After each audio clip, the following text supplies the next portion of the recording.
저는 북한 평양에서 고위층 자녀들을 담당하는 교양원 교사로 일했던 김은희입니다. 대동강변 특별아파트에서 핵심 계층으로 분류된 집안들과 함께 지내며 아이들에게 외제 피아노와 첼로, 영어, 중국어 원서를 가르치는 일을 해왔습니다. 그 아이들이 해외 유학을 준비하며 명문대 추천서를 받는 모습을 바로 곁에서 보아왔습니다.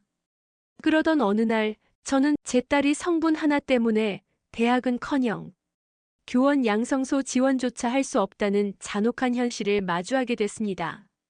그 순간 20몇 년 동안 제가 믿고 살아온 체제가 완전히 무너져 내렸습니다. 교양원 복도에서 들려오던 고위층 아이들의 유학 준비 소식, 수백만 원짜리 악기가 아무렇게나 굴러다니던 교실 그 한편에서 제 딸은 꿈이 있어도 갈 수 있는 학교가 없다는 사실, 저는 매일같이 양쪽 세계의 간극 속에서 흔들렸습니다. 그리고 결국 내 딸의 미래를 지키기 위해 저는 목숨을 걸고 탈북을 결심하게 되었습니다. 과연 고위층 아이들을 해외로 보내던 그 교양원 교사가 어떻게 모든 것을 버리고 대한민국까지 오게 되었을까요?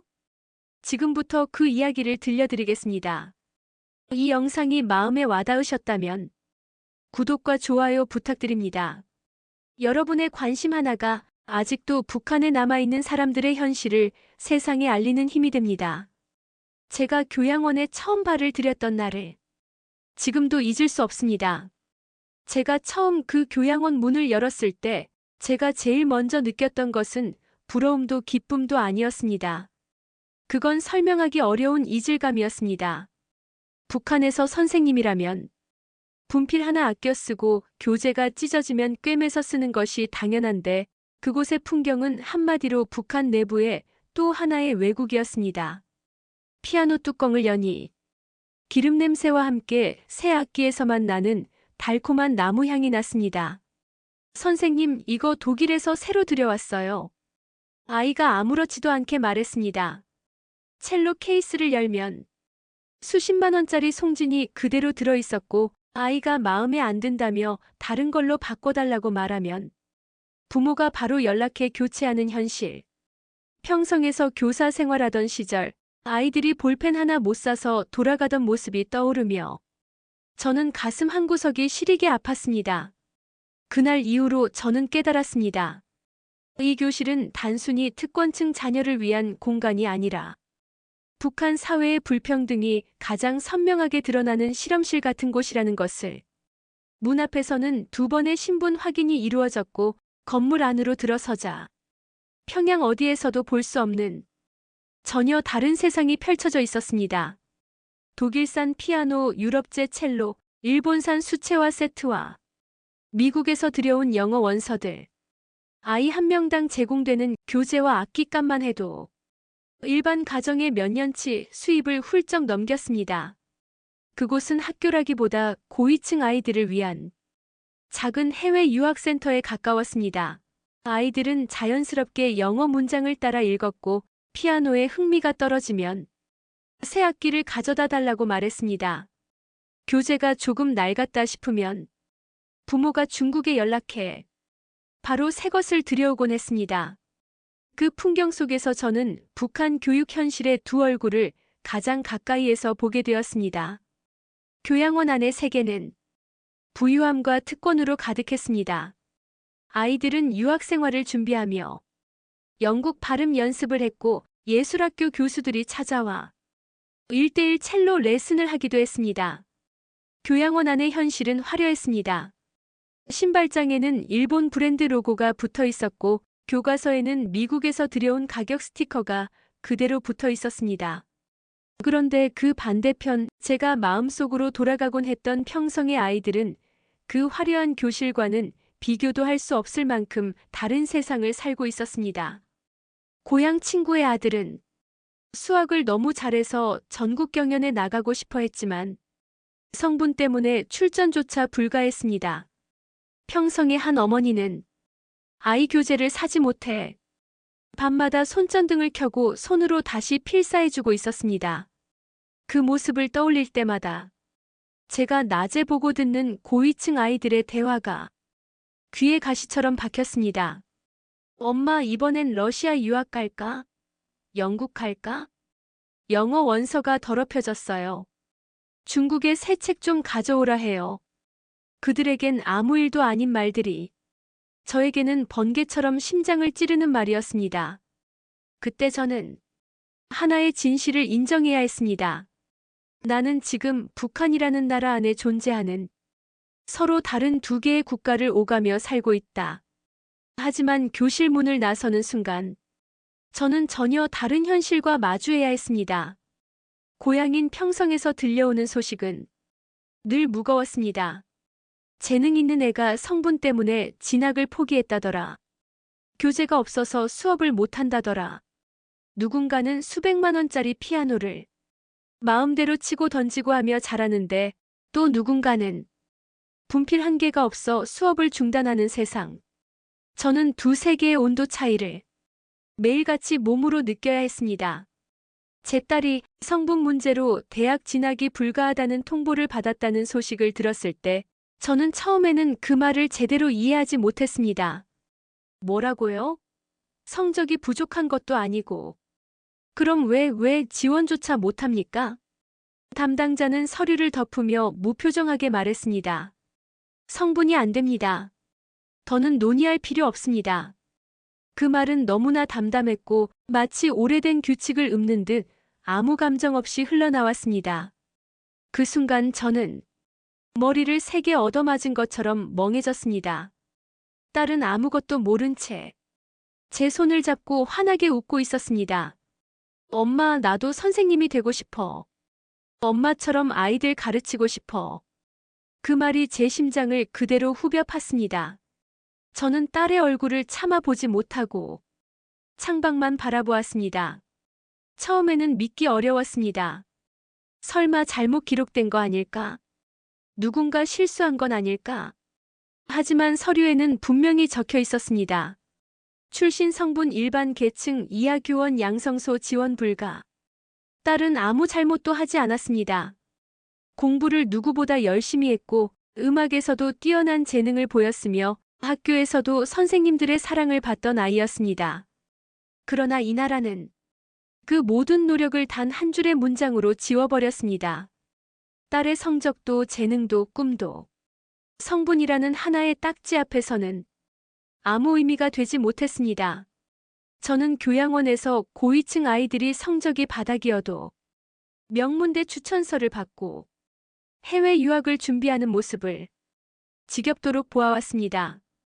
어떤 아이는 시험지를 거의 비워놓고 제출했고 어떤 아이는 수업 시간마다 졸기만 했습니다. 심지어 연필을 제대로 잡지도 못하는 아이도 있었습니다. 하지만 그 아이들의 부모는 늘 똑같은 말을 했습니다. 선생님, 우리 애는 공부 안 해도 돼요. 유학만 다녀오면 자리 다 보장돼요. 성적이요? 그건 걱정하지 마세요. 추천서는 우리가 준비합니다. 평성에서 묵묵히 공부하던 제 딸, 그리고 교양원에서 특혜를 받는 고위층 아이들. 그 둘의 차이는 능력도 노력도 아니었습니다. 오직 부모의 자리, 그 하나, 이 냉정한 진실이 그날따라 제 마음을 갈기갈기 찢었습니다. 집으로 오는 버스 안에서 저는 참으려고 했지만 눈물이 멈추지 않았습니다. 사람들이 볼까봐 고개를 창문 쪽으로 돌렸지만 눈물은 계속 흘렀습니다. 딸은 제 옆자리에서 학교에서 있었던 일을 신나게 얘기하고 있었지만 저는 그 말을 들을 수조차 없었습니다. 어떻게 말해야 하지? 딸아, 너는 성분 때문에 대학도 교원 양성소도 갈 수 없다고 말할 수가 없었습니다. 말로 꺼내는 순간 그 아이의 꿈까지 제가 무너뜨리는 것 같아 저는 입을 열지 못했습니다. 그날 밤 저는 한참 동안 앉아만 있었습니다. 교육자로서 노력하면 미래를 바꿀 수 있다고 믿어왔던 제 모든 신념이 완전히 무너져 내렸습니다. 평생을 선생님으로 살며 남의 아이들의 미래는 열어주었는데 정작 제 딸의 미래는 왜 제가 지켜줄 수 없는지 교양원에서 칭찬을 들으며 보냈던 세월이 그 순간 모두 허망하게 느껴졌습니다. 제가 해온 것은 교육이 아니라 특권을 가진 아이들의 미래를 포장해주는 일이었을 뿐이었습니다. 딸은 그날 밤 제 무릎에 머리를 기대고 잠이 들었습니다. 저는 그 작은 손을 오래 잡고 있었습니다. 그 손은 따뜻했지만 그 아이가 살아가야 할 미래는 너무나 차갑게 닫혀 있었습니다. 그때 저는 조용히 결심했습니다. 이 아이의 미래만큼은 내가 바꾼다. 이 체제가 빼앗아간 것들을 내가 되찾아준다. 그 결심은 두려움보다 컸고 체제에 대한 분노보다 깊었으며 무엇보다도 딸에 대한 사랑이 만들어낸 유일한 선택이었습니다. 그날 이후 제가 내린 모든 결정은 그 한 문장에서 시작된 것이었습니다. 딸의 미래가 눈앞에서 닫히고 난 뒤 저는 하루하루가 너무 버거웠습니다. 교양원 건물에 들어설 때마다 기분이 묘하게 갈라졌습니다. 예전에는 이곳이 제 자부심이자 안정된 직장이었지만 이제는 이 건물 자체가 저에게 죄책감과 분노를 동시에 안겨주는 공간이 되었습니다. 평양 대동 강변의 고급 건물들은 늘 그 자리에 있었지만 내 마음은 완전히 변해버렸습니다. 어느 날 수업을 마친 뒤 학생 하나가 교습실 문을 두드렸습니다. 고위 간부의 아들로 늘 자만심이 넘치던 아이였습니다. 제가 피아노 악보를 정리하고 있을 때 그 아이는 제 책상 위에 놓인 유학 준비서를 보며 말했습니다. 선생님, 저는 중국 갈까 러시아 갈까 고민돼요. 아버지는 영국이 제일 좋다고 하는데 저는 추운 데가 싫어서요. 저는 손에 들고 있던 악보를 떨어뜨릴 뻔했습니다. 아이는 아무렇지도 않게 교재를 뒤적이며 말했습니다. 아, 그리고 지난번 수학 시험은 그냥 비워냈어요. 선생님 알죠? 저는 공부 안 해도 대학 가잖아요. 추천서는 이미 준비해놨어요. 그 말은 그냥 어리광이 아니었습니다. 나와 내 딸이 감당해야 하는 현실을 적나라하게 조롱하는 칼날처럼 들렸습니다. 딸은 노력해도 꿈이 막히는 현실 속에 있었고 이 아이는 노력하지 않아도 길이 열리는 세계에 살고 있었습니다. 두 세계의 간극이 그날 제 앞에서 폭발하는 듯 했습니다. 며칠 뒤 그 아이의 어머니가 교양원에 찾아왔습니다. 그녀는 값비싼 외투를 걸친 채 제게 미소를 지으며 말했습니다. 선생님, 이번에 저희 아이 유학 가기 전에 영어랑 예술 수업 좀 더 강화해 주세요. 아, 추천서는 이미 도장 받아두었어요. 성적은 신경 쓰지 마세요. 성적은 신경 쓰지 말라니. 그 말은 그날 내 딸이 들었던 통보와 너무나 정확하게 대비되었습니다. 성분 때문에 지원 불가. 그 잔인한 말을 계급이 아이의 미래를 결정하고 부모가 가진 자리가 아이의 능력을 대신하는 현실. 저는 그 부모의 말이 끝나기도 전에 눈앞이 흐려지는 느낌을 받았습니다. 내가 일하는 이곳, 한때 나를 자랑스럽게 만들었던 이 자리. 이제는 그 모든 것이 하나의 거대한 모순처럼 보였습니다. 아이들 교재를 정리하다가 저는 문득 깨달았습니다. 내가 지금 가르치는 교육은 아이들의 재능을 키우는 일이 아니라 특권을 가진 계층의 미래를 더 든든하게 만들어주는 도구일 뿐이라는 것을. 그 순간부터 교양원은 더 이상 제게 일터가 아니었습니다. 딸의 미래를 짓밟은 체제를 상징하는 공간이었습니다. 그날 이후 저는 잠을 잘 수가 없었습니다. 눈을 감으면 담당자가 말하던 성분이 안 됩니다. 그 문장이 귓가에 계속 울렸습니다. 심장이 두근거리고 가슴이 답답해지고 몸이 축 처지는 날이 이어졌습니다. 어느 날 밤 딸이 먼저 잠든 후 저는 혼자 주방에 앉아 있었습니다. 전등 아래 교양원에서 사용하던 교환 하나가 켜켜이 쌓여 있었습니다. 그 교환 속에는 제가 수년 동안 공부시키고 준비시킨 고위층 아이들의 꿈과 미래가 적혀 있었습니다. 그 순간 저는 느꼈습니다. 나는 지금 내 딸에게는 닫힌 문을 다른 사람의 아이들에게는 더 넓혀주는 이상한 일을 하고 있다는 사실을. 그리고 또 한 가지. 교양원 교사라는 신분은 특권이 아니라 감시의 이유가 되기도 했습니다. 평양에서 고위층 자녀들을 가르치는 교사는 그 아이들의 생활 부모 말투 습관까지 너무 많은 것을 알게 됩니다. 그래서 국가에서는 우리 같은 사람들을 늘 조용히 감시했습니다. 출장을 가려 해도 사전 보고 친구 집을 방문하는 것도 허락이 필요했습니다. 저는 그 감시망 속에서 딸을 지키는 것이 언젠가 더 위험해질 수 있다는 생각이 들기 시작했습니다. 어느 날 교양원에서 다른 교사가 저에게 말했습니다. 은희 선생, 요즘 표정이 안 좋아. 괜히 이상한 생각하지 말고 조심해. 그 말은 단순한 걱정이 아니었습니다. 경고였습니다. 저는 등에 식은땀이 쭉 흐르는 느낌이었습니다. 내가 가진 감정과 생각이 누군가에게 이미 이상한 움직임으로 보이기 시작했다는 뜻이었습니다. 그 순간 나는 확실히 깨달았습니다. 이 체제 안에서는 내 마음조차 허락받아야 한다는 것을. 그리고 그 공포는 결심을 더욱 확고하게 만들었습니다. 딸의 미래가 닫힌 순간 생긴 균열은 교양원 아이들의 말과 고위층 부모의 행동을 보며 더 커졌습니다.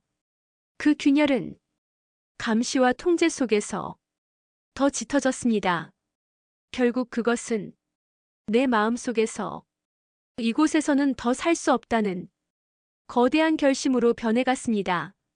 이제 저는 이 체제를 떠날 이유를 찾는 것이 아니라 떠나지 않을 이유를 찾기 어려워진 상태였습니다. 딸의 미래, 나의 삶, 나의 신념, 모두가 하나의 점을 향해 가고 있었습니다. 그 점은 바로 탈출, 그리고 새로운 미래. 딸의 미래가 닫힌 뒤로 며칠 동안 저는 제대로 잠을 잘 수 없었어요. 밤마다 눈을 감으면 딸이 제게 했던 말들이 떠올랐죠. 엄마, 나도 선생님 되고 싶어. 나도 사람들 앞에서 피아노 치고 싶어. 그 말들이 내 마음을 계속 흔들었습니다. 탈북을 결심했다고 말하면 사람들은 흔히 어느 날 갑자기 큰 사건이 있었던 것 아닐까 하고 생각하죠. 하지만 제 결심은 하루아침에 만들어진 것이 아니었어요. 딸의 웃음, 딸의 불안, 교양원 아이들의 말, 고위층 부모들의 태도, 그 모든 것들이 서서히 그리고 확실하게 제 가슴 안에서 방향을 잡아가기 시작했죠. 특히 딸이 무심코 했던 말이 내 마음을 찔렀습니다. 엄마, 나는 왜 평양에 있는 멋진 학교들엔 못 가? 나는 거기 들어가면 안 되는 사람이야? 저는 답을 하지 못했습니다. 아무리 둘러대도 아이의 눈은 다 알고 있다는 듯 조용히 떨리고 있었습니다. 그 순간 저는 깨달았습니다. 이 아이는 이미 벽을 느끼고 있었다는 것을. 남의 아이들에게는 미래는 내 노력에 달려있다고 말하면서 정작 내 딸의 미래는 노력으로 바뀌지 않는다는 사실이 나를 더 아프게 했습니다. 교육자로서 느끼는 모순, 엄마로서 느끼는 죄책감, 여성으로서 느끼는 두려움. 그 모든 감정이 얽히고 쌓여 내 마음 안에서 견딜 수 없는 무게가 됐습니다. 그러던 어느 밤이었습니다. 딸은 피곤했는지 금방 잠이 들었고 저는 혼자 방 안을 서성이고 있었습니다. 창문 밖에서는 대동강 바람이 지나가는 소리만 들렸습니다. 평양의 밤은 언제나 조용했지만 그날따라 그 조용함이 날카로운 칼처럼 느껴졌습니다. 저는 침대에 누워 잠든 딸을 바라보았습니다. 딸의 얼굴은 너무나 평온했습니다. 이 아이가 살아갈 세상이 왜 이렇게 불공평해야 하지? 이 질문이 마치 벽돌처럼 가슴 위에 내려앉았습니다. 그 순간 저는 깊게 숨을 들이쉬었습니다. 그리고 아주 조용하게 아무도 듣지 못하도록 속으로 한 문장을 말했습니다. 이제 이곳을 떠나자. 그 말은 누군가에게는 단순한 선택일지 몰라도 저에게는 삶 전체를 뒤흔드는 결단이었습니다. 많은 사람들은 탈북을 도망이라고 말합니다. 하지만 제게는 도망이 아니었습니다. 그건 딸의 삶을 지키기 위한 유일한 선택이었습니다. 딸의 손을 놓고 싶지 않았습니다. 딸에게 더 이상 닫힌 문을 보여주고 싶지 않았습니다. 그리고 무엇보다 딸이 노력하면 꿈을 이룰 수 있는 세상으로 데려가고 싶었습니다. 그곳이 어디든지 그날을 기점으로 제 결심은 더 이상 흔들리지 않는 하나의 길이 되었습니다. 딸의 미래를 위해 이곳을 떠나겠다고 결심한 뒤 제 일상은 조용하지만 확실하게 달라지기 시작했습니다. 그 변화는 아주 작은 것에서부터 시작되었습니다. 결심을 한 그 다음 날부터 저는 사람들 얼굴을 다르게 보게 됐습니다. 교양원에서 함께 근무하던 동료, 평양거리를 지나가는 주민들, 시장 상인들까지 혹시 내가 무슨 생각을 하는지 눈치채는 사람은 없을까? 이런 불안이 마음 한구석에 계속 자리했습니다. 탈북을 준비한다는 건 누구에게도 말할 수 없는 혼자만의 싸움이기 때문이었습니다. 본격적인 준비는 먼저 작은 정보를 모으는 데서 시작됐습니다. 평양에서는 어디가 위험하다, 어디는 감시가 심하다, 어디는 비교적 조용하다는 소문이 늘 사람들 사이에 떠돌곤 했습니다. 저는 어느 날 시장 장마당 근처에서 만난 고향 친구에게 아무렇지 않은 척 물었습니다. 요즘 압록강 근처 분위기 어때? 예전처럼 단속이 심해? 친구는 아무 생각 없이 대답했습니다. 요즘은 좀 느슨해졌대. 근데 왜? 누가 거기 간대? 저는 웃으며 대답을 얼버무렸지만 그 말은 제 마음 깊은 곳에서 하나의 가능성을 열어주었습니다. 그리고 깨달았습니다. 이 길이 정말 열릴 수도 있겠구나. 딸에게는 아직 아무 말도 할 수 없었습니다. 탈북이라는 두 글자는 아이가 감당하기에는 너무 무거웠고 너무 위험했습니다. 딸은 그저 평소처럼 학교에 갔다가 집에 돌아와 저에게 안겼습니다. 엄마, 나 오늘 합창 연습했어. 나중에 엄마한테 꼭 들려줄게. 저는 그 말이 행복하기도 했고 한편으로는 너무 아프기도 했습니다. 저는 아이에게 편안한 표정을 지어 보였지만 속으로는 그 아이가 평생 잊지 않을 새로운 미래를 준비하고 있었습니다. 북한에서는 말 한마디, 시선 하나도 국가의 감시망에 포착될 수 있습니다. 그래서 저는 누구와도 깊은 대화를 하지 않았고 불필요한 외출도 하지 않았습니다. 심지어 딸의 교복 단추 하나를 사러 나갈 때도 주변을 몇 번이나 살폈습니다. 일상적인 행동조차 모든 것이 조심스러웠습니다. 그렇지만 그 조심스러움 속에서 한 가지 사실만은 확실했습니다. 나는 이제 되돌아갈 수 없는 길을 조용히 걸어가고 있다는 것. 계절이 바뀌기 시작할 무렵 저는 내심 알았습니다. 곧 움직여야 한다. 딸이 잠든 밤이면 저는 가방을 꺼내 아주 작은 물건들을 조심스레 담았다가 또다시 빼곤 했습니다. 이 가방 하나에 딸의 생명과 미래가 달려있다는 것을 알기에 선뜻 아무것도 넣을 수 없었습니다. 그러면서도 어설프게 꾸며놓은 가방 하나만 봐도 경비에게는 충분히 의심이 될 수 있다는 것 또한 알고 있었습니다. 그래서 준비는 천천히, 아주 천천히, 눈치채지 못할 정도로만 진행됐습니다. 그러던 어느 날 밤 밖에서 바람이 세차게 불었습니다. 딸은 창문 소리에 놀라 제 품으로 파고들었습니다. 그 작은 몸을 안고 있는 순간 저는 결심했습니다. 이 아이를 더는 이 땅에 두지 않겠다. 그렇게 제 인생에서 가장 위험하고 가장 두려운 그러나 가장 확실한 여정이 이날부터 시작되었습니다. 탈북을 결심한 뒤 수많은 밤을 망설이며 보냈지만 막상 그날이 찾아왔을 때 제 마음은 이상하리만큼 고요했습니다. 새벽 어둠 속에서 딸의 손을 잡고 집을 나섰을 때 저는 스스로에게 이렇게 말했습니다. 오늘이 아니면 우리는 영원히 이곳을 벗어날 수 없다. 압록강 주변은 새벽 공기마저 날카롭게 느껴질 만큼 살벌했습니다. 강물은 생각보다 넓었고 어둠 속에서도 차갑게 흐르는 물결이 보였습니다. 딸은 제 손을 꼭 잡았습니다. 그 손끝이 아주 미세하게 떨리고 있었습니다.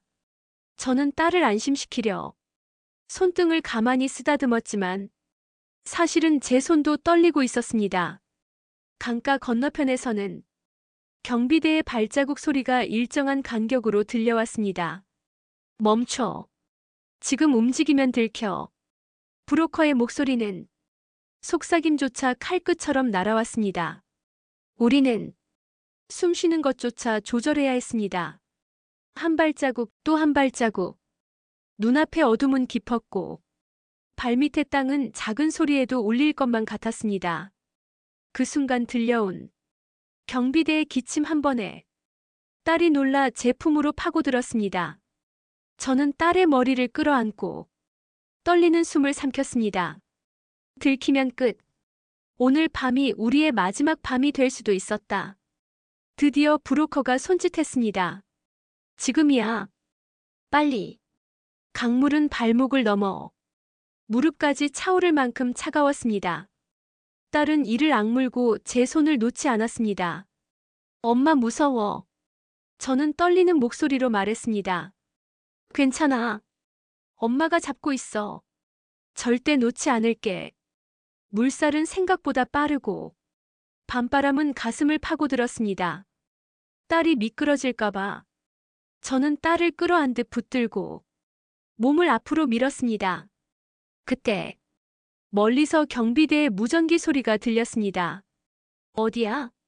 불빛 이동한다. 순간 우리는 얼어붙었습니다. 브로커는 뒤를 돌아보며 속삭였습니다. 뛰어! 빨리! 저는 딸을 거의 안다시피 끌어안고 발이 푹푹 빠지는 진흙 속을 있는 힘을 다해 달렸습니다. 그 몇 초가 제 인생에서 가장 긴 시간처럼 느껴졌습니다. 강을 건너 숲속 어둠 속에 몸을 숨긴 순간 저는 그 자리에서 주저앉았습니다. 딸도 숨을 헐떡이며 제 품에 안겨 울었습니다. 그제야 내 가슴 속에서 꾹꾹 눌러왔던 감정이 터져나왔습니다. 살았다 우리 살았어. 그날 새벽의 공기는 평생 잊을 수 없는 자유의 냄새였습니다. 압록강을 건너온 뒤 저와 딸의 삶은 완전히 다른 길로 향했습니다. 처음 한국 땅에 도착했을 때 딸은 제 손을 꼭 붙잡고 말했습니다. 엄마 여기는 왜 이렇게 조용해? 왜 아무도 우리를 감시하지 않아? 그 말을 듣는 순간 가슴 한쪽이 찢어지는 것처럼 아팠습니다. 한국의 공기는 분명 자유로웠지만 우리 모녀에게는 그 자유가 너무 낯설었습니다. 한국에 정착하기까지 많은 시간이 걸렸습니다. 언어는 같아 보였지만 단어 하나하나의 의미가 달랐고 사람들의 말투는 너무 빠르고 생활 방식은 너무 달랐습니다. 저는 장을 보러 나가 계산대 앞에서 한참을 서 있기도 했습니다. 이건 어떻게 써야 하지? 어디로 가야 하지? 딸은 새로운 학교에 적응하느라 밤마다 외로움에 울기도 했습니다. 그럴 때마다 저는 딸의 등을 쓰다듬으며 말했습니다. 괜찮아. 우린 이미 제일 어려운 길을 건넜어. 이제부터는 조금씩 나아질 거야. 그 말은 딸을 위해 한 말이었지만 동시에 제 자신에게 하는 말이기도 했습니다. 어느 날 지역의 작은 복지관에서 탈북 청소년을 위한 무료 과외교사를 찾는다는 소식을 들었습니다.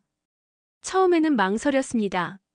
내가 다시 교실에 들어가도 되는 걸까? 그때의 기억이 떠오르면 또 마음이 아프지 않을까? 하지만 복지관 문을 열고 학생들이 앉아 있는 걸 보는 순간 내 마음 한구석이 따뜻해지는 걸 느꼈습니다. 가졌느냐, 못 가졌느냐? 성분이 좋으냐, 나쁘냐? 추천서를 받을 수 있느냐, 없느냐? 그런 기준이 어떤 아이에게도 적용되지 않는 교실. 학생들은 그저 배우고 싶어서 배우러 온 아이들이었습니다. 그 단순한 사실 하나가 저를 울컥하게 만들었습니다. 저는 지금 작은 학원에서 아이들을 가르치며 탈북 청소년들에게는 무료로 과외와 멘토링을 해주고 있습니다. 이 아이들은 북한에서의 기억을 가진 채 한국이라는 새로운 세계에 적응해야 합니다.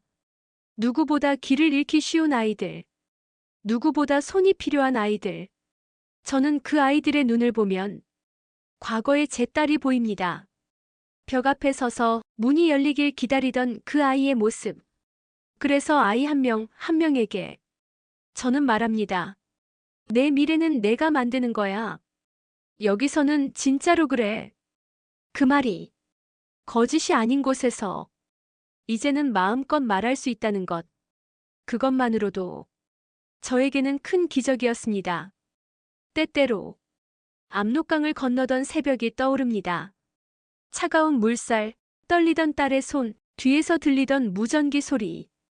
그 모든 순간을 지나 지금 이곳에 서 있다는 사실이 믿기지 않을 때가 있습니다. 하지만 저는 압니다. 그 모든 두려운 순간이 오늘의 나를 만들었다는 것을. 그리고 그 강을 건너던 작은 발자국이 딸에게 새로운 미래를 만들어 주었다는 것을. 저는 더 이상 두려움 속에 살지 않습니다. 누가 감시하는지도 모른 채 조용히 입을 다물며 살아갈 필요도 없습니다. 이제는 딸과 함께 밝은 길을 걸어갈 수 있습니다. 딸은 지금 한국에서 대학을 준비하며 스스로 꿈을 이어가고 있습니다. 그리고 저는 그 아이의 뒷모습을 보며 한 가지를 확신합니다. 우리가 건넌 강은 절망의 강이 아니라 새로운 삶으로 건너가는 다리였다는 것을. 이곳에서는 내가 꿈꾸는 만큼 문은 열릴 수 있다. 제가 그 문 앞에서 좌절했기에 이제는 그 문을 다른 아이들에게 열어주는 사람이 되고 싶습니다. 그것이 과거의 나를, 그리고 그날의 딸을 위로하는 길이라고 믿기 때문입니다. 오늘 이야기는 단순한 한 여성의 탈북기가 아니라 북한 사회의 교육 격차가 만들어낸 비극이었습니다. 누군가는 해외 유학을 위해 수백만 원짜리 학기를 아무렇게나 쓰고, 누군가는 재능이 넘쳐도 성분 때문에 중학교 진학조차 막히는 사회. 그 비극 속에서 내 딸의 미래를 지키기 위해 모든 것을 걸어야만 했던 한 어머니의 기록이었습니다. 그리고 지금 그녀는 또 다른 아이들의 미래를 위해 다시 분필을 들었습니다. 오늘도 아이들 앞에 서며 그 불평등을 끊어내고자 애쓰고 있습니다. 이 이야기가 여러분께 북한 내부의 교육 현실을 조금 더 깊이 이해하는 계기가 되었기를 바랍니다. 그리고 언젠가 모든 아이들의 꿈이 성분 아닌 노력과 재능으로 평가받는 날이 오기를 진심으로 바라봅니다. 오늘 끝까지 함께 해주셔서 감사합니다. 이 영상이 마음에 와닿으셨다면 구독과 좋아요, 따뜻한 댓글 부탁드립니다. 여러분의 관심 하나가 북한에 남아있는 사람들에게 큰 힘이 됩니다. 고맙습니다.